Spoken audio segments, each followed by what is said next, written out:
Hello students, welcome back in maths class.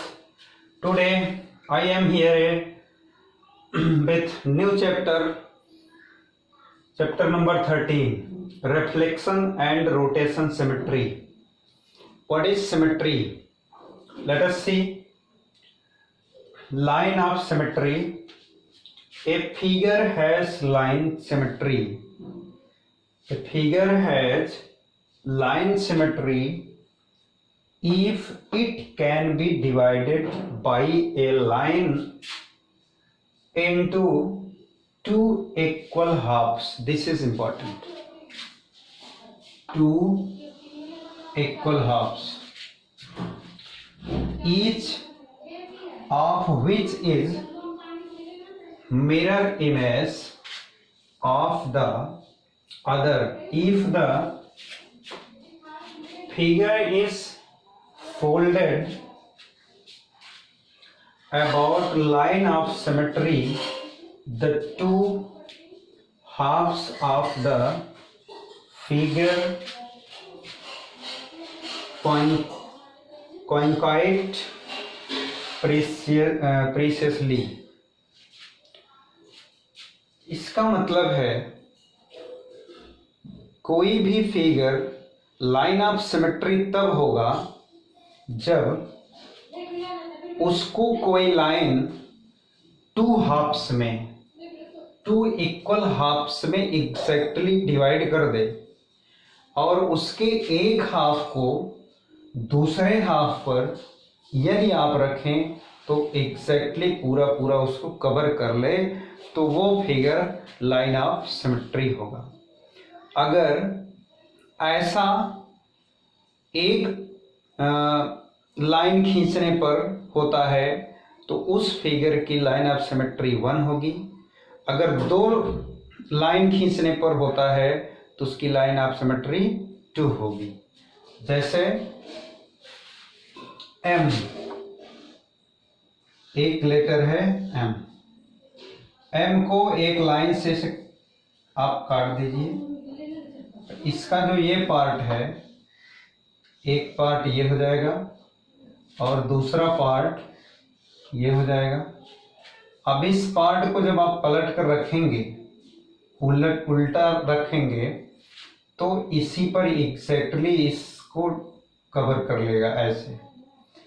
तो एक line जो खींची गई, इसके ये जो दो पार्ट हुए, इन दोनों पार्ट को जब इसको पलट के इसके ऊपर आप रखेंगे तो ये वाला इस पे आ जाएगा और ये लाइन इस पे आ जाएगी। पूरी तरह से इस फिगर को ये कवर कर लेगा। तो इस तरह की कंडीशन जिस फिगर में बनती है वो लाइन ऑफ सिमेट्री होते हैं। अब इसको एक ही तरफ होता है, एक लाइन खींची गई तो पूछा जाए कि एम में कितने लाइन ऑफ सिमेट्री है, तो आप बताएंगे 1 है। इसी तरह से मान लीजिए ये आपका रेक्टेंगल है और इसको आप फोल्ड कर देंगे। ये आप ऐसे फोल्ड करेंगे तो हाफ पार्ट में ये फोल्ड हो जाएगा और ये इसकी एक लाइन ऑफ सिमेट्री होगी और एक इस तरह से आप इसको फोल्ड करेंगे तो ये भी लाइन ऑफ सिमेट्री होगी। क्लियर? तो इस तरह से रेक्टेंगल में 2 लाइन ऑफ सिमेट्री होगी। ये 2 लाइन ऑफ सिमेट्री खींची जा सकती है एक रेक्टेंगल में। जैसे किसी कोई पेज जो होता है वो भी आपका रेक्टेंगुलर होता है। जो भी पेज होगा वो रेक्टेंगुलर होगा और हम उसको आपको दिखाते हैं एक पेज के माध्यम से, जिससे आप आसानी से इसको समझ पाएंगे।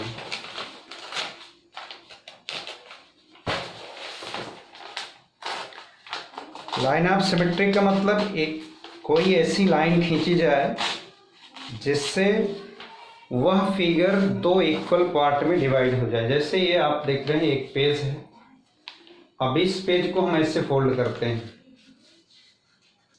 ये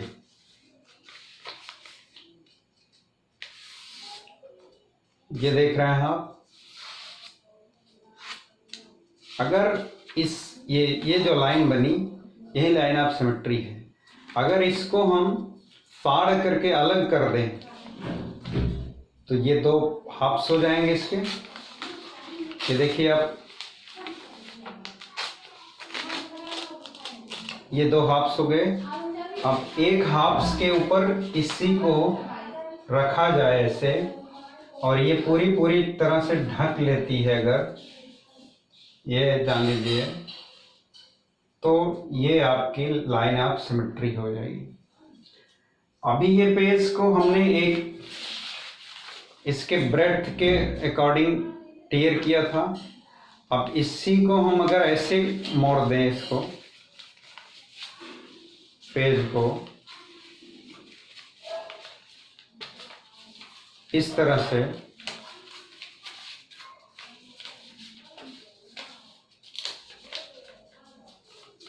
ये देखिए अब इसको अगर जब हम टियर करेंगे और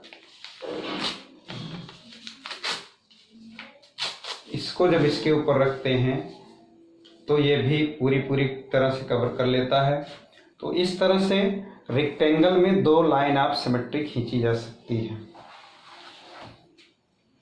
उसके बाद ये लाइन सेगमेंट अगर मान लीजिए है, ये लाइन सेगमेंट इसकी जो है लेंथ डेफिनिट होती है, तो इसमें आप एक लाइन ऑफ सिमेट्री एकदम मिडल पर खींचेंगे और इसको उठा के इस पे रखेंगे तो ये कवर कर लेगी। तो लाइन ऑफ सेगमेंट में एक सिमेट्री लाइन, रेक्टेंगल में दो सिमेट्री लाइन, और उसके बाद देखते हैं एक एंगल बना के देखते हैं। जैसे एक अभी लाइन सेगमेंट था, एक लाइन है, ये लाइन जो कि अनलिमिटेड लेंथ होती है इसकी, कहीं पर ये फिनिश नहीं होती है, तो इसमें आप कई लाइन ऑफ सिमेट्री खींच सकते हैं इस तरह से, क्योंकि उस पार्ट को जब आप उस पर उठा कर रखेंगे तो पूरी तरह से कवर कर लेगा। उसके बाद है एन एंगल। एन एंगल, मान लीजिए कोई एंगल है, उसमें कितनी सिमेट्रिक लाइन खींची जा सकती है। ये देखिए, ये एंगल है, इसका जब ऐसे खींच देंगे एक लाइन तो ये पार्ट अलग हो जाएगा, ये पार्ट अलग हो जाएगा, इसको इस पे रखेंगे तो पूरी तरह से कवर कर लेगा। तो एंगल में भी कितनी सिमेट्रिक लाइन खींची जा सकती है, 1। याद रखिए, सब आपको एक्सरसाइज में मिलेगा, पूछेगा कि how many symmetric line can be draw in a rectangle, then you will tell 2। How many symmetric line can be drawn on a line segment, then you will tell 1।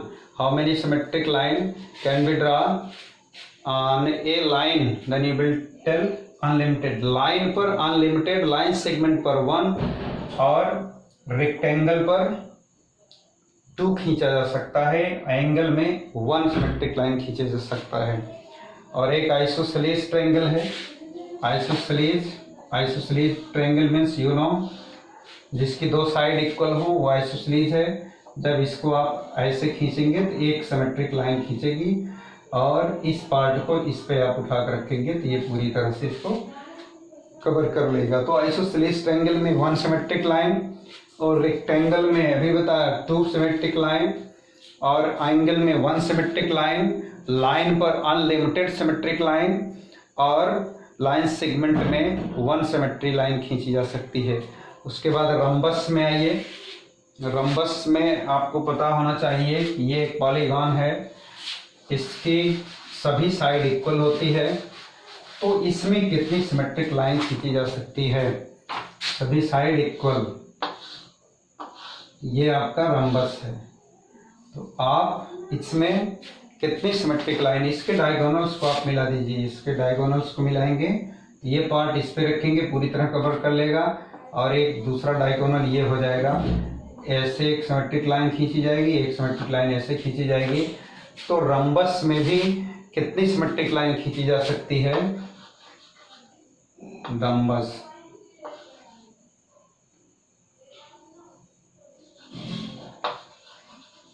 Rhombus में 2 diagonal से होकर के, corner से होकर के खींची जा सकती है। तो इस तरह से काइट जो है, काइट में भी 1 सिमेट्रिक लाइन खींची जा सकती है और आइसोसेलेस ट्रेपेजियम में 1 सिमेट्रिक लाइन खींची जा सकती है। और एक सेमी सर्कल का मतलब आधा सर्कल होगा तो कितनी खींची जाएगी? इसमें भी 1 सिमेट्रिक लाइन खींची जाएगी। सेमी सर्कल में भी 1 सिमेट्रिक लाइन। और फिर इक्विलेटरल ट्रायंगल में 3 सिमेट्रिक लाइन खींची जाएगी। इक्विलेटरल का मतलब जिसकी सभी साइड इक्वल हो। अगर ये साइड इक्वल है तो एक आप ऐसे खींच सकते हैं और एक इस कॉर्नर से होकर खींच सकते हैं और एक इस कॉर्नर से खींच सकते हैं। तो इक्विलेटरल में 3 सिमेट्रिक लाइन खींची जा सकती है। फिर से देख लीजिए, लाइन सेगमेंट में भी हमने बताया 1, और लाइन में अनलिमिटेड, और आइसोसेलेस ट्रायंगल में 1, एंगल में 1, रेक्टेंगल में 2 और रंबस में 2, काइट में 1, आइसोसेलेस में, ट्रेपेजियम में 1 सिमेट्रिक लाइन और सेमी सर्कल में 1 सिमेट्रिक लाइन, इक्विलेटरल में 3 सिमेट्रिक लाइन, स्क्वायर में 4 सिमेट्रिक लाइन। स्क्वायर जैसे ये है आपका, एक ये खींचा जाएगा, एक ये खींचा जाएगा, एक डायगोनल्स खींचा जाएगा, ये सिमेट्रिक लाइन होती 4। ये सारी चीज़ें आप याद रखेंगे और नेक्स्ट डे हम एक्सरसाइज कराएंगे। Note down homework.